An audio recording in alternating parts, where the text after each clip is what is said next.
along, let's get to the next stage.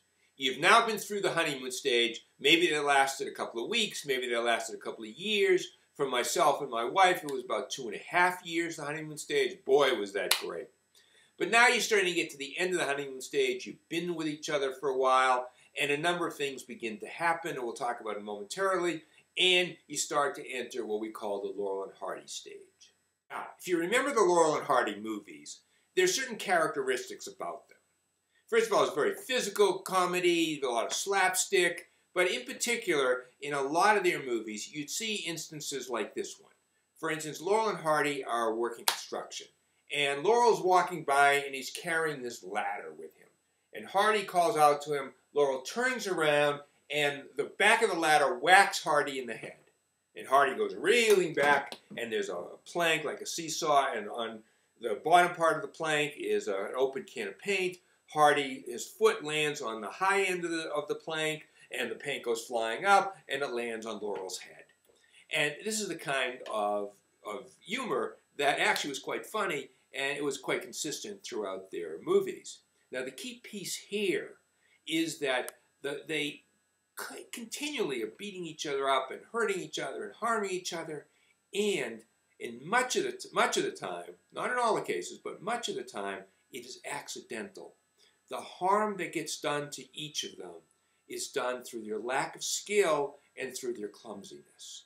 Now, when we turn to relationships, we see a lot of Laurel and Hardy behavior once the honeymoon period starts to end, and certainly when it is over. Now, what does that mean? It means in a couple of things.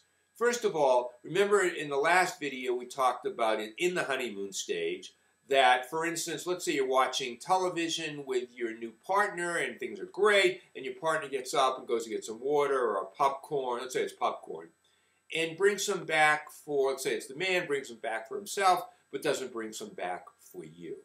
And you think, well, you know, that's a little weird, but no big deal.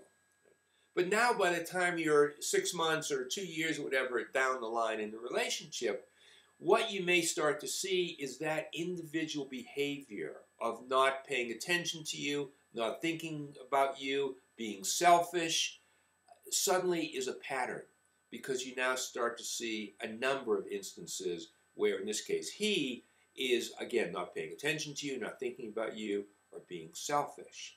So you start to see behaviors you saw before that you hoped, you figured would disappear, you hoped they would disappear, and now appearing more and more often in different forms. You also may start to see that there are new behaviors that weren't there in the honeymoon stage that are suddenly cropping into the relationship. For instance, a couple of examples. Let's say, again, the man, that he is starting to watch more sports and, again, paying less attention to you. You start to see maybe it's the woman, suddenly she's not so turned on, not so interested anymore in making love. Or you start to see that some of the behaviors, the sort of passivity, the passive aggressiveness that was there a little bit, you're starting to see that in a number of different examples.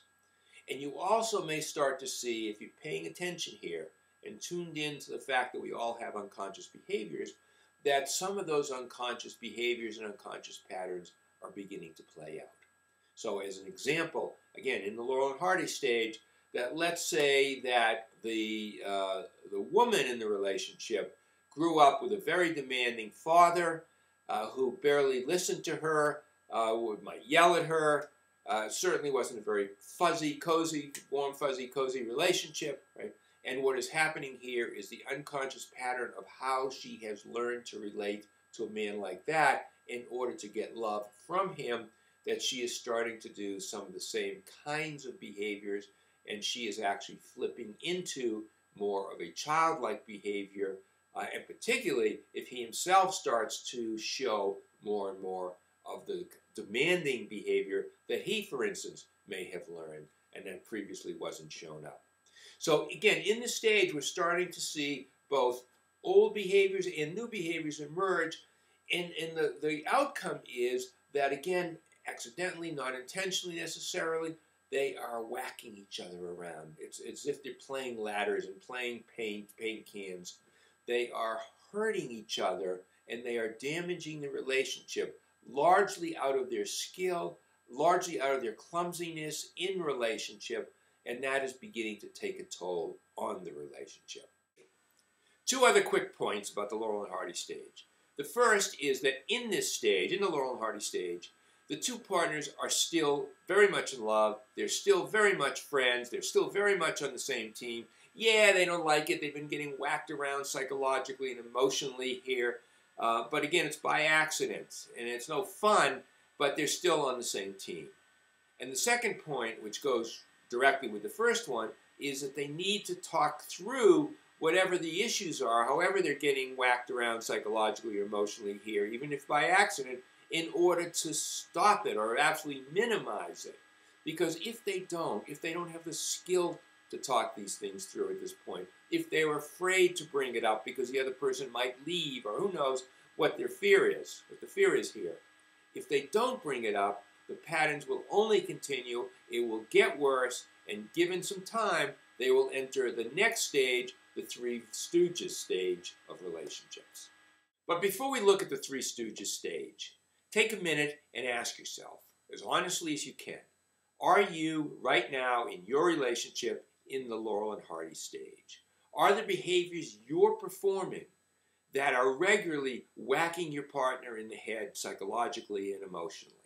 Are there behaviors that he or she is doing that are whacking you in the head psychologically or emotionally? And if there are you willing to talk about them?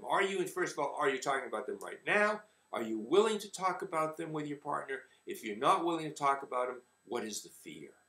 Because if you don't get to the fear and don't get to the conversation, it is so predictable that given a little more time, you will gradually move closer and closer and then enter the Three Stooges stage, which is what the next video will describe.